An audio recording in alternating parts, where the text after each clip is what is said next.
अस्सलाम वालेकुम नाजरीन। तारीखी वाक़यात और जंगों की मालूमात के साथ साथ साइड हिस्ट्री के देखने और चाहने वालों को तुर्की का मशहूर ड्रामा क्रोलश उस्मान के आने वाले एपिसोड से भी एंटरटेन किया जाएगा। आज की इस वीडियो में हम बात करेंगे कि क्रोलश उस्मान के सीजन 4 के आने वाले एपिसोड 129 के बारे में, जिसमें दिखाया जाएगा फातिमा जो कि उस्मान की बेटी होती है, वो जंगल में भाग रही होती है और मंगोल सिपाही इसके पीछे होते हैं। इतनी देर में ओल्गन खातून की आवाज गूंजती है, सरदार पता नहीं फातिमा कहाँ गायब हो गई है, वो यहाँ नहीं है। ये सुनकर उस्मान अपने सिपाहियों को हुक्म देता है कि जो कोई भी तलवार चला सकता है मेरे साथ आए, वरना मेरा दिल मेरे दुश्मनों के हाथ में जल जाएगा।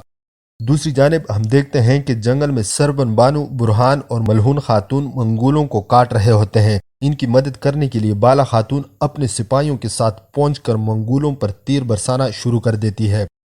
अगले सीन में दिखाया जाता है कि एक शख्स बरसा के गवर्नर वेलनस से कहता है कि उस्मान ने नईमान को घेर लिया है, इसको पकड़ना सिर्फ वक्त की बात है। वेलनस कहता है कि उस्मान के हाथों से नईमान को कोई नहीं बचा सकता। नाजरीन, अगले पल में हम देखते हैं कि उस्मान ने नईमान को पकड़ा होता है और टक्कर मार के गिरा देते हैं। उस्मान साहिब नईमान को मारते हुए गुस्से से कहते हैं कि यहाँ का सुल्तान भी मैं हूँ और सल्तनत भी मैं हूँ, जिसका भी सर काटा जाएगा इसका फैसला मैं करता हूँ। इसके साथ ही उस्मान नईमान को जोरदार थप्पड़ मार के बेहोश कर देते हैं। नाजरीन, ट्रेलर के देखने से लगता है कि उस्मान अपनी बेटी फातिमा को भी बचा लेता है।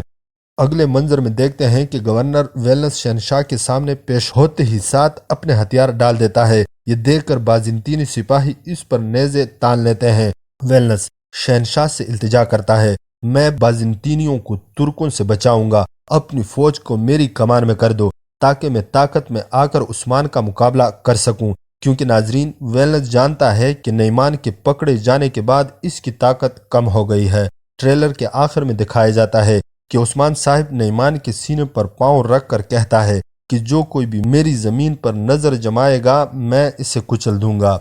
नाजरीन कराम, मिलते हैं नेक्स्ट वीडियो में, उस वक्त तक के लिए फी अमानिल्लाह।